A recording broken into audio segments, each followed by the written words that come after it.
kapuso at kapamilya, ako po si Sofia Pablo, ang strong-willed sunshine ng QC! At hello again, this is Eliza Borromeo, ang determinadong dilag ng Cavite. Grabe, long time no see. Ay, tagal natin hindi nakita. Actually, oo nga. Anyways, alam ko na to. Sofia, handa ka na ba? Handa saan?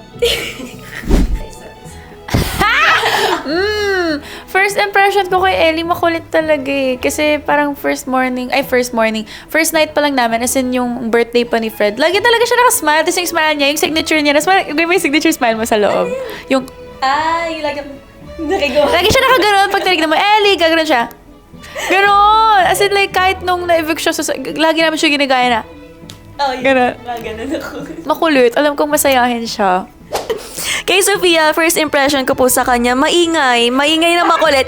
Kasi yung first night din, boses niya po talaga nangingibabaw sa loob ng bahay ni Kuya. So sabi ko, maingay to, makulit to. Yun po talagang tumatakbo sa isip ko nung na-meet ko po siya. Siguro masasabi ko pinaka-namimiss ko si Ashley. Kasi before ako lumabas, naging super duper close talaga kami na may mga violations.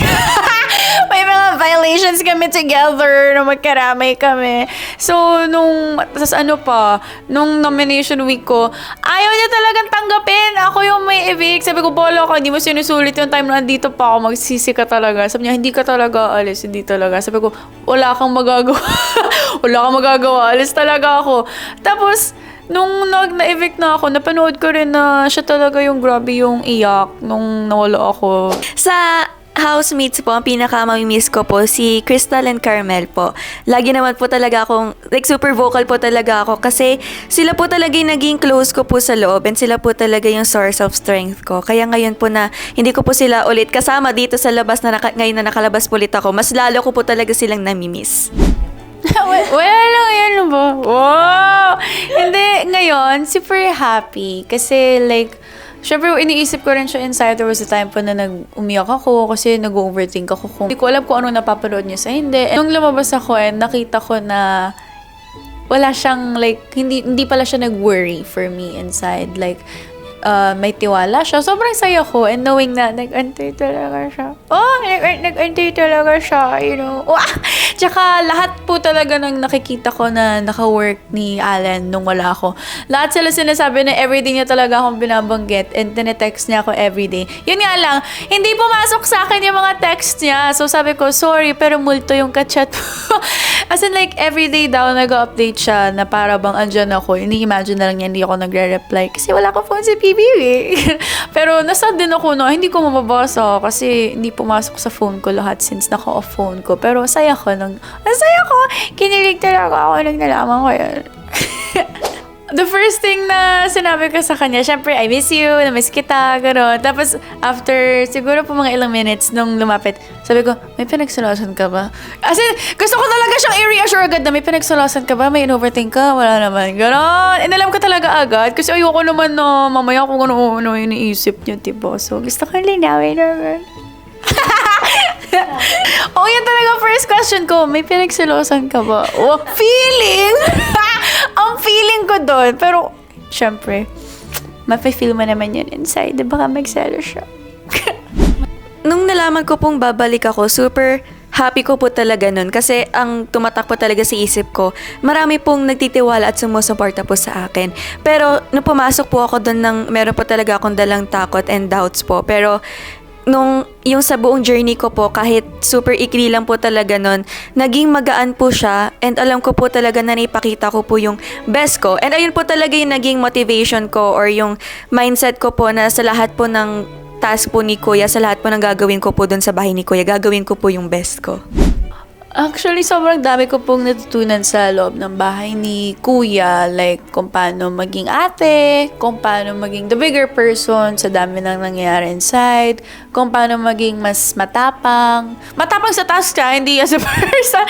Matapang na hindi ka susuko. Kung paano maging mapagpatawad talaga. Kung paano maging maunawa sa mga tao sa paligid mo. kung paano mas maging caring and sa mga like housemates na kailangan talaga ng kausap.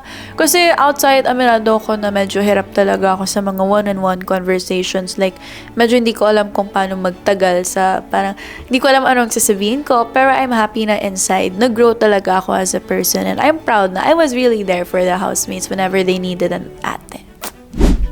Pagbangon po, kasi super importante po sa akin na yung salitang pagbangon kasi marami po talagang challenges sa buhay.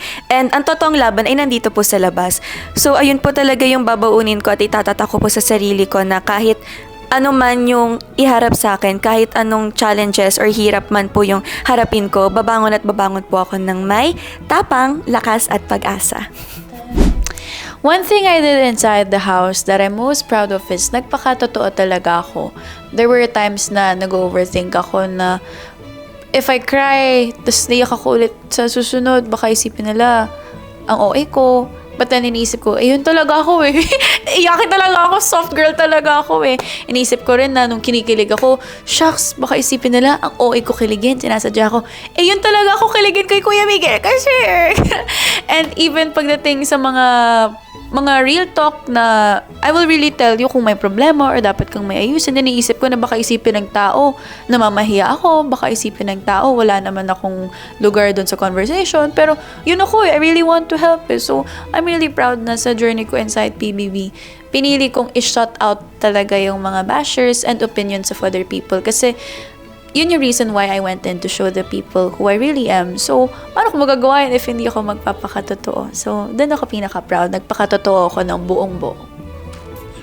One thing I did inside the house that I'm most proud of is bravery and yung pagpapakatotoo rin po sa sarili. Kasi ayun po talaga yung pinaka-importante po once na nakapasok ka po sa loob ng bahay ni Kuya, yung pagiging matapang mo. And super importante rin po talaga na ipakita at ipakilala mo sa tao kung sino ka talaga. Kasi doon ka po nila mamahalin at mamahalin pa ng sobra-sobra. Kaya super happy po ako and proud po ako sa sarili ko na sa journey ko po sa PBB, hindi ko po hinayaan na magpa-apekto po ako sa lahat po na nababasa at nakikita po. And hindi rin po ako nagpa-apekto sa kung ano po yung sinasabi po sa akin ng tao. And para sa akin po, ayun po yung pagiging matapang po. And that's a wrap mga kapuso at mga kapamilya. I hope you guys enjoyed our short chikahan. At kung namimiss nyo kami sa bahay ni Kuya, huwag kayong masad kasi you can follow us on our social media accounts. So please do follow me on Instagram, Eliza Borromeo _ And sa X din po and sa TikTok, same lang po sila ng username. Yes, sa akin naman, at Sofia Pablo sa Facebook, Instagram, and TikTok. Sa Twitter, at Real Sofia Pablo. Sana patuloy niyo po kaming suportahan sa aming guestings and projects ngayong nasa labas na kami. At syempre, abangan gabi-gabi ang Pinoy Big Brother Celebrity Collab Edition 2.0 sa TV on GMA. Viewers can also watch it online via live streams on Kapuso Stream, gmanetwork.com, and GMA Pinoy TV. Pwede rin sa Pinoy Big Brother's YouTube page, Kapamilya Online Live, and iWan. Thank you and see you soon mga kapuso at kapamilya!